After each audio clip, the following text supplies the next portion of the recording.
आज मी तुमच्यासाठी एक स्पेशल मटनची रेसिपी घेऊन आलो. याचं नाव तुम्ही कमेंट करून सांगा. सुरुवातीला मॅरिनेशनसाठी मटनमध्ये अद्रक लसूणची पेस्ट, धणे भाजलेले त्यांना क्रश करून टाकतो, जिरा, हळद टाकतोय, थोडासा गरम मसाला टाकणार आहे, थोडासा याच्यामध्ये टाकणार आहे आपण मिरची आणि मीठ आणि त्यानंतर दही टाकली आहे आणि सगळं मिक्स करून घेतलं. मिरची, लाल तिखट टाकली जी मस्त फ्लेवर आणणार आहे. मॅरिनेशन आपल्याला अर्धा तास तरी करायचं आहे. इथे मी पॅनवरती पाणी टाकलं आणि पाण्यामध्ये आपण टाकणार आहे कांदा, मिरची, कोथिंबीरच्या दांड्या आणि थोडेसे काजू.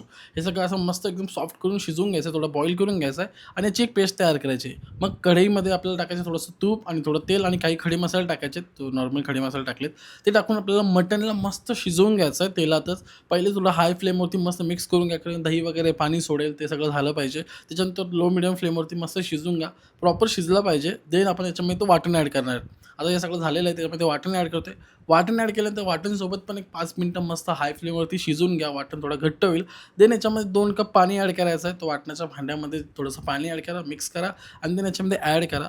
मित्रांनो, हळू-हळू शिजवायचं आहे म्हणून आपण कुकरचा वापर नाही करणार आहे. जवळ-जवळ आपल्याला पाऊण तास, 1 तास पण लागू शकतो झाकण ठेवून. मस्त शिजवून घ्या. शिजल्यानंतर झाकण काढा. घट्ट करून घ्या, लबलबीत करून घ्या.